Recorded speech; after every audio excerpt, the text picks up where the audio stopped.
montaun mugu jelalan monang kebesim yulan anu inyung monang anu teman sa INCF Church di Bogorma iman Thanksgiving hai mission program speaker ni pujingna anu jelalan hado mo bolan kongkum teman loko lailak jingna se teman sa movement na taine si yang kawang da konai wong yu yang teman yup long monang hado ma teman leng na chone dalak toi sori li kawang da teman jomai lam jingna kawang da kinam lak teman monang okay hado ma number 1 mo bu hado inyu tenap sekolah di Munang, another famous Salem Munang, another famous Paiwang Munang, another famous Joying Munang, another famous Jaying Munang, another famous Kayong Munang, another famous Pangau Munang. Apang siu menang, Pangau siu menang imin. Tahu pungpa, tahu speaker na teman type. Okay. Kawang tu teman kone bung yu tipikal mangoi. Kawan ang lamboy pau teman jam se short yo payu, teman yo payu. Come thou fount of every blessing, tune my heart to sing thy grace. Streams of mercy never ceasing, call for songs of loudest praise.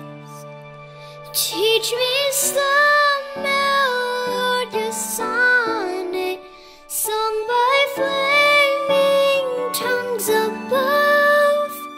Praise the mount I'm fixed upon it, mount of thy redeeming love.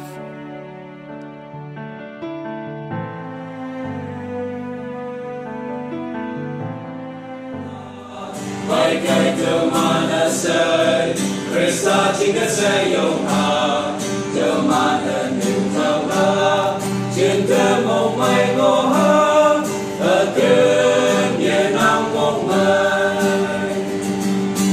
Ô nó phù ba từ mana lệ bài cây từ mana nam hay yam na.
Ia mong tu ma mana cinta kiam ha